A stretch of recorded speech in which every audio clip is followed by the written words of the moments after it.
Salam untuk kita semuanya, berjumpa lagi dengan saya di channel Aritela Tutorial, tempat kita untuk berbagi informasi seputar informasi pendidikan dan informasi guru serta informasi honorer dan informasi lain yang relevan. Pada pertemuan ini saya menyapa Bapak Ibu pensiunan, saya menyapa Bapak Ibu penonton setia channel ini. Pada pertemuan kali ini saya pastikan bahwa seluruh Bapak Ibu selalu semangat dan selalu dalam keadaan sehat walafiat. Informasi terkini Bapak Ibu yang baru saja pada hari ini Selasa 10 September 2024, ada satu hal penting yang perlu kita pahami bersama terkait dengan pungutan dana pensiun tambahan.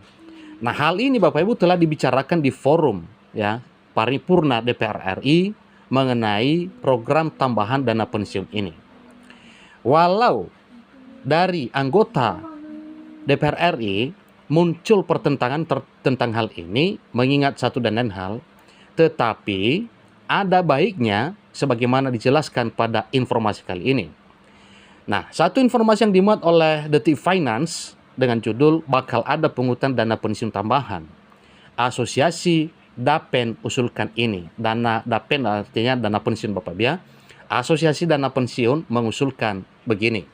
Nah, apa kira-kira yang diusulkan oleh Asosiasi Dana Pensiun terkait dengan pungutan tambahan dari dana pensiun ini? Mari kita simak informasinya Bapak Ibu supaya mengenai pensiun ini, terlebih program tambahan dana pensiun itu bisa jelas kepada kita semuanya. Ikuti informasi berikut sampai selesai dan jangan lupa support terus channel ini dengan cara like dan subscribe, share, dan komen, serta nyalakan tombol notifikasinya supaya semua informasi yang disalurkan melalui channel ini selalu update di layar Bapak Ibu. Langsung pada informasinya. Jakarta, pemerintah tengah menggodok peraturan baru terkait dana pensiun tambahan wajib. Sejumlah asosiasi menyarankan beberapa hal mengenai rencana tersebut.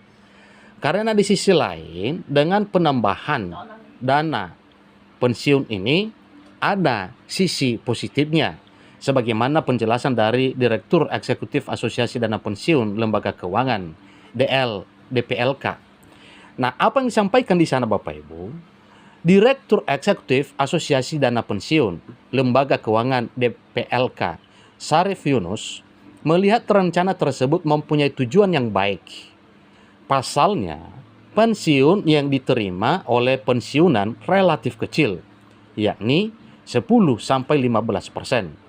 Padahal standar dari Organisasi Perburuhan Internasional ILO, dana pensiun yang ideal sebesar 40% dari penghasilan terakhir yang diterima pada saat aktif. Meski begitu, pemerintah harus hati-hati dalam menerapkannya. Dia pun menyarankan agar pemerintah membuat pilot project atau uji coba terlebih dahulu mengenai hal tersebut. Beliau mengatakan, kalau saya menyarankan perlu kajian, nggak serta-merta semua orang yang kerja dikenakan.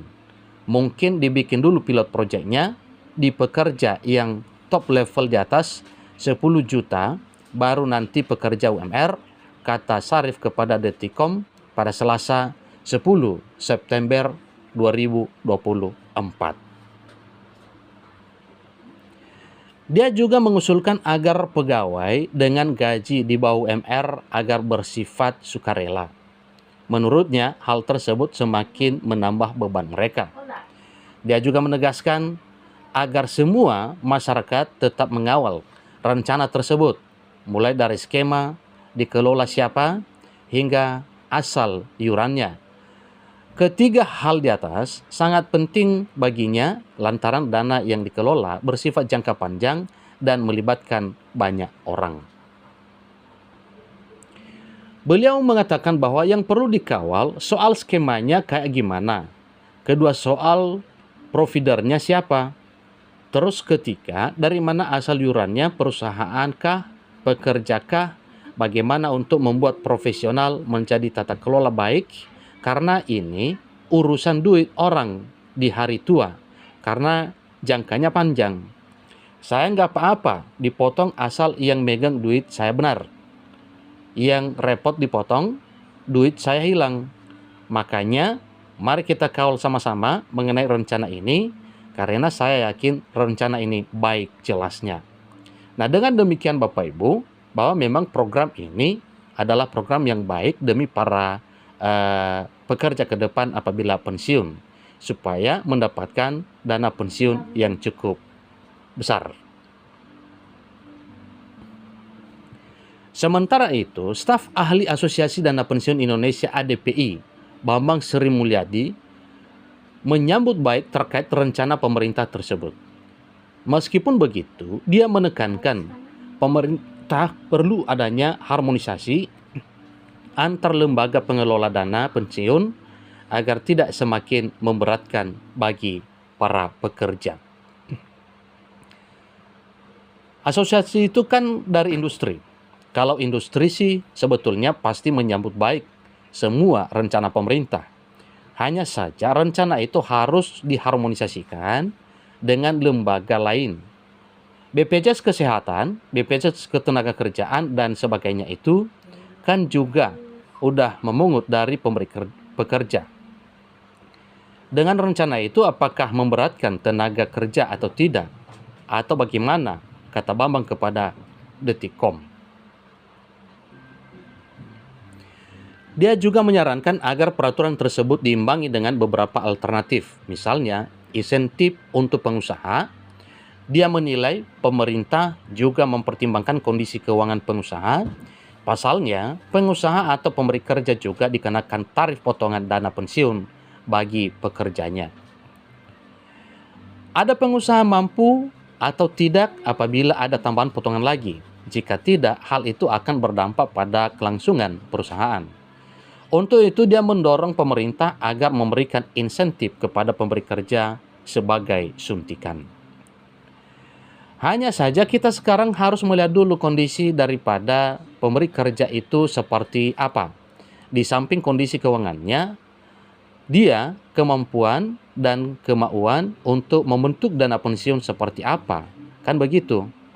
Saya harapkan yuran-yuran tadi juga ada kompensasi bagi pemberi kerja agar pemberi kerja itu awareness terhadap ini. Kalau tidak ada kompensasinya, mungkin mereka juga enggan untuk membentuk itu. Mungkin agak merasa keberatan terangnya.